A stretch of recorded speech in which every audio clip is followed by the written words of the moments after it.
അപ്പൊ നമ്മുടെ ആദിലയും അനീഷും തമ്മിലുള്ള പ്രശ്നമുണ്ടല്ലോ, അത് ഇനിയും അവസാനിച്ചിട്ടില്ല. വിശദമായി പറയുകയാണെങ്കിൽ ഇന്ന് ഉച്ചയ്ക്കാണ് ആദില പാത്രം കഴുകേണ്ടത്. ആദിലയ്ക്ക് കൂട്ടായിട്ട് ജിഷിനുമുണ്ട്. അങ്ങനെ നമ്മുടെ ആദില എന്താണ് ചെയ്തത് എന്ന് വെച്ച് കഴിഞ്ഞാൽ രാവിലെ തന്നെ പാത്രം അങ്ങ് കഴുകി വെച്ചു. അപ്പൊ നമ്മുടെ വെസൽ ടീമിനെ ലീഡ് ചെയ്ത് കൊണ്ടുപോകുന്നത് അനീഷാണ് കാര്യങ്ങളെല്ലാം തന്നെ തീരുമാനിക്കേണ്ടതും. അപ്പൊ അനീഷിന്റെ തീരുമാനപ്രകാരം രണ്ടുപേർ അങ്ങോട്ടും ഇങ്ങോട്ടും ഒക്കെ മാറി മാറി കഴുകി വെക്കണം എന്നുള്ളതാണ്. ഉദാഹരണത്തിന് രണ്ടുപേർ ഇപ്പോൾ രാവിലെ കഴുകി എന്ന് വെച്ച് കഴിഞ്ഞാൽ അടുത്ത രണ്ടുപേരെ ഉച്ചയ്ക്ക് കഴുകണം. പിന്നെ പിറ്റേ ദിവസം വരുമ്പോൾ രാവിലെ കഴുകിയവർ ഉച്ചയ്ക്കും, ഉച്ചയ്ക്ക് കഴുകിയവർ രാവിലെയും കഴുകി വെക്കണം.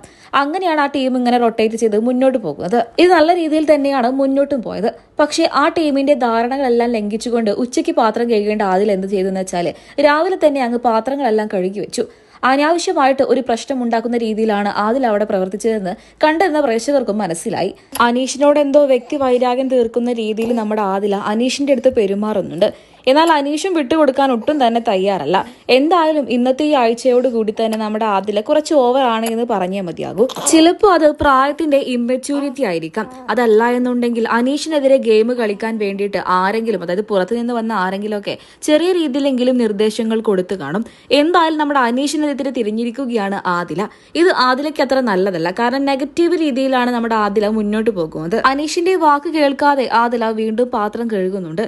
ഇത് അത്ര നല്ല കാര്യമല്ല. ഒരു വീട്ടിൽ ഒരുമിച്ച് താമസിക്കുമ്പോൾ അങ്ങോട്ടും ഇങ്ങോട്ടൊക്കെ എല്ലാവരും പരസ്പരം അഡ്ജസ്റ്റ് ചെയ്യേണ്ടി വരും. ചിലപ്പോൾ അങ്ങോട്ടും ഇങ്ങോട്ടും ഒക്കെ തന്നെയും പലതും കണ്ടില്ല എന്ന് നടിക്കേണ്ടി വരും. ഈ ആദിലയുടെ ഈ പോക്കുണ്ടല്ലോ, അതൊട്ടും ശരിയല്ല. നമ്മുടെ ഈഗോ ഒക്കെ മാറ്റി വെക്കേണ്ട സമയം തന്നെയാണ്. ആദിലയെക്കുറിച്ചുള്ള നിങ്ങളുടെ അഭിപ്രായങ്ങൾ കമന്റ് ബോക്സിലൂടെ പറയാൻ മറക്കരുത്.